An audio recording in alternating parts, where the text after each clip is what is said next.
Bonjour et bienvenue à tous. Que toute notre vie resplendisse du Père, du Fils et du Saint-Esprit. Amen. Que Dieu notre Père et Jésus-Christ notre Seigneur nous donne la grâce et la paix. Béni soit Dieu maintenant et toujours. Nous répondons à l'appel du Seigneur en nous rassemblant aujourd'hui autour de la table de la parole. Il nous offre sa miséricorde et le pardon de nos péchés. Reconnaissons que nous avons besoin d'être sauvés. Je crois en Dieu le Père Tout-Puissant, Créateur du ciel et de la terre. On s'est trompé. Attendez. Je confesse à Dieu Tout-Puissant, je reconnais devant mes frères et sœurs que j'ai péché en pensée, en parole, par action et par omission. Oui, j'ai vraiment péché. C'est pourquoi je supplie la Vierge Marie, les anges et tous les saints, et vous aussi, mes frères et sœurs, de prier pour moi, le Seigneur, notre Dieu. Que Dieu Tout-Puissant nous rassemble auprès de lui, qu'il nous pardonne tous nos péchés et nous conduise à la vie éternelle. Amen. Prions. Seigneur Dieu, tu as demandé de mettre à part le bienheureux Barnabé, rempli de foi et d'Esprit Saint, pour la conversion des nations païennes. Fais que l'évangile du Christ, qu'il a proclamé sans faiblir, soit annoncé fidèlement en parole et en acte. Nous te le demandons par Jésus-Christ, ton Fils, notre Seigneur, qui vit et règne avec toi dans l'unité du Saint-Esprit, Dieu pour les siècles des siècles. Amen. Écoutons sa parole.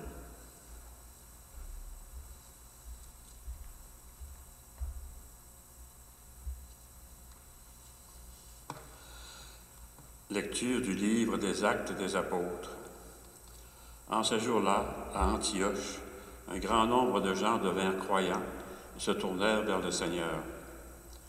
La nouvelle parvint aux oreilles de l'Église de Jérusalem et l'on envoya Barnabé jusqu'à Antioche. À son arrivée, voyant la grâce de Dieu à l'œuvre, il fut dans la joie.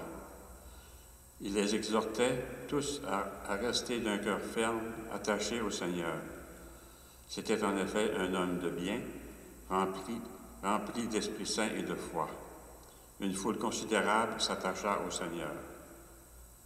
Barnabé partit alors à Tarse chercher Saul. L'ayant trouvé, il l'amena à Antioche. Pendant toute une année, ils participèrent aux assemblées de l'Église. Ils instruisirent une foule considérable. Et c'est à Antioche que, pour la première fois, les disciples reçurent le nom de chrétiens. Or, il y avait dans l'Église qui était à Antioche des prophètes et des hommes chargés d'enseigner. Barnabé, Siméon, appelé le Noir, Lucius de Cyrène, Manaën, compagnon d'enfance d'Hérode, le tétrarque, et Saul. Un jour qu'ils célébraient le culte du Seigneur et qu'ils jeûnaient, l'Esprit Saint leur dit: mettez à part pour moi Barnabé et Saul, en vue de l'œuvre à laquelle je les ai appelés. Alors, après avoir jeûné et prié, et leur avoir imposé les mains, ils les laissèrent partir. Parole du Seigneur. Ensemble, pour le répondre du psaume, le Seigneur a révélé sa justice aux nations. Chantez au Seigneur un chant nouveau, car il a fait des merveilles. Par son bras très saint, par sa main puissante, il s'est assuré la victoire. Le Seigneur a révélé sa justice aux nations. Le Seigneur a fait connaître sa victoire et révélé sa justice aux nations. Il s'est rappelé sa fidélité, son amour en faveur de la maison d'Israël. Le Seigneur a révélé sa justice aux nations. La terre tout entière a vu la victoire de notre Dieu. Acclamez le Seigneur, terre entière, sonnez, chantez, jouez. Le Seigneur a révélé sa justice aux nations. Jouez pour le Seigneur sur la cithare et tous les instruments. Au son de la trompette et du cor, acclamez votre roi, le Seigneur. Le Seigneur a révélé sa justice aux nations. Acclamation à l'Évangile. Alléluia, Alléluia. Allez de toutes les nations, faites des disciples, dit le Seigneur. Moi, je suis avec vous tous les jours jusqu'à la fin du monde. Alléluia.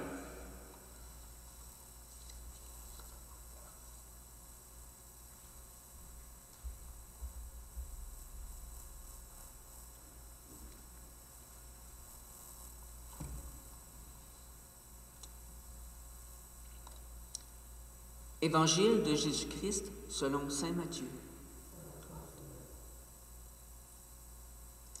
En ce temps-là, Jésus disait à ses apôtres, « Sur votre route, proclamez que le royaume des cieux est tout proche.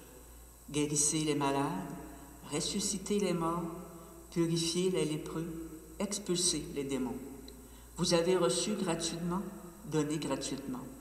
Ne vous procurez ni or, ni argent, ni monnaie de cuivre à mettre dans vos ceintures, ni sac pour la route, ni tunique de rechange, ni sandales, ni bâton. L'ouvrier, en effet, mérite sa nourriture. Dans chaque ville ou village où vous entrerez, informez-vous pour savoir qui est digne de vous accueillir et restez là jusqu'à votre départ. En entrant dans la maison, saluez ceux qui l'habitent. Si cette maison en est digne, que votre paix vienne sur elle. Si elle n'en est pas digne, que votre paix retourne vers vous. Acclamons cette parole de Dieu.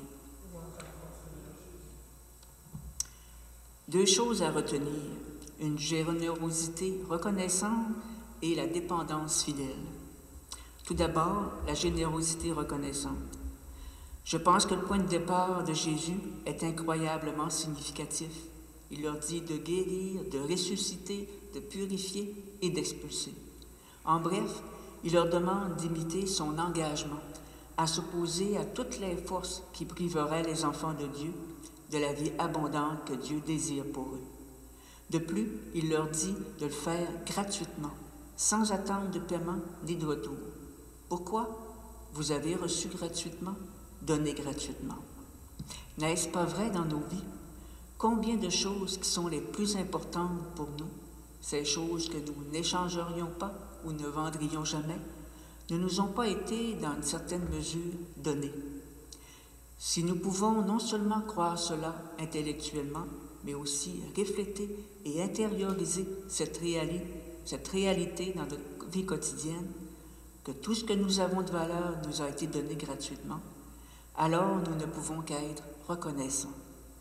Et à partir de ce sentiment de gratitude, nous découvrirons un profond désir d'être généreux, de donner aussi librement ce qui nous a été donné. Le deuxième point, la dépendance fidèle. Je soupçonne que Jésus avait anticipé la réaction des disciples d'hier et d'aujourd'hui, lorsqu'ils entendent qu'ils doivent faire le bien sans aucune rémunération ni retour. Hein? On pourrait se dire, nous ferions mieux de commencer à épargner. Mais ce n'est pas du tout le plan de Jésus. Tant que les disciples, à l'époque et aujourd'hui, tenteront de quantifier la vie abondante du royaume, ils compteront toujours.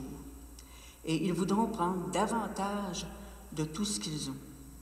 Et comme ils ont l'argent, dans le cas du texte, de l'argent et de l'or, et des biens, tuniques et bâtons, ils voudront s'approvisionner pour ne manquer de rien.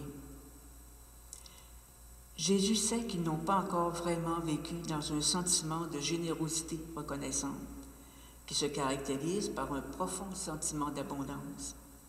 Alors il insiste pour qu'ils deviennent dépendants, dépendants de la générosité des autres et de la provision de Dieu.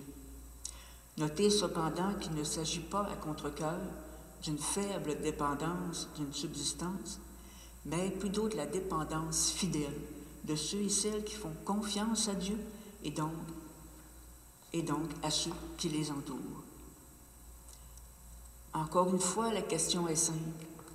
Si nous pouvons non seulement croire cela intellectuellement, mais commencer réellement à le vivre dans nos pratiques quotidiennes, quelle différence cela fera-t-il pour nous? À nous, à ceux qui nous entourent au monde? Je soupçonne que cela ressemblerait beaucoup au royaume des cieux s'approchant. Amen.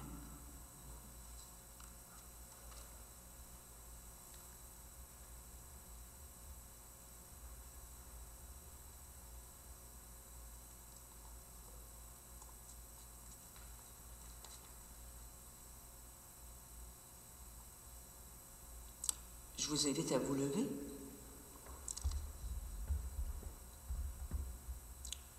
Il nous a choisis pour poursuivre la mission de Jésus, son Fils, et il a fait de nous ses enfants. C'est pourquoi nous pouvons le prier en disant « Notre Père, qui es aux cieux, que ton nom soit sanctifié, que ton règne vienne, que ta volonté soit faite sur la terre comme au ciel. Donne-nous aujourd'hui notre pain de ce jour. Pardonne-nous nos offenses, comme nous pardonnons aussi à ceux qui nous ont offensés. Et ne nous laisse pas entrer en tentation, mais délivre-nous du mal. »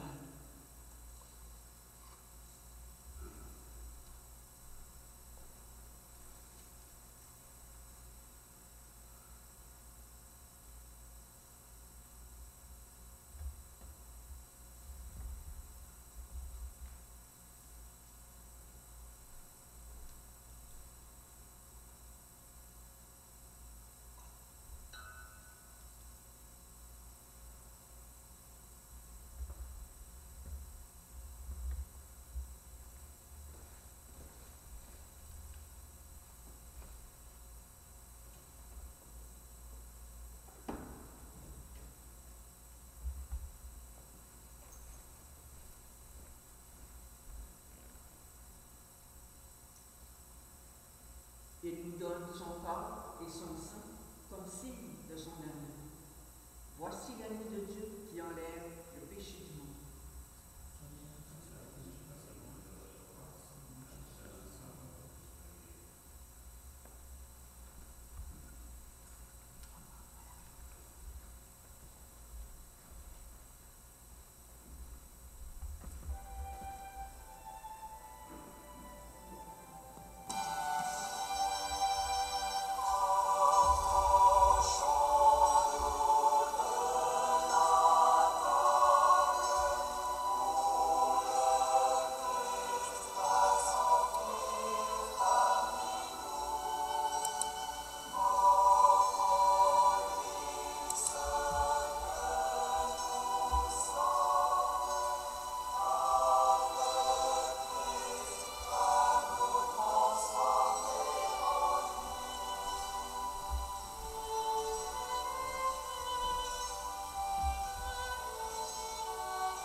Prions.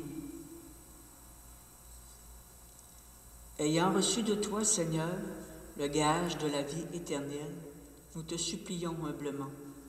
Accorde-nous de saisir un jour en plénitude ce que nous célébrons sous la forme du sacrement pour faire mémoire du bienheureux apôtre Barnabé.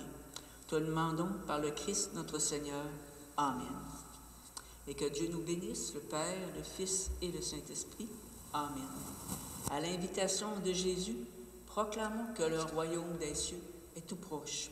Allons dans la joie du Christ. Nous rendons grâce à Dieu.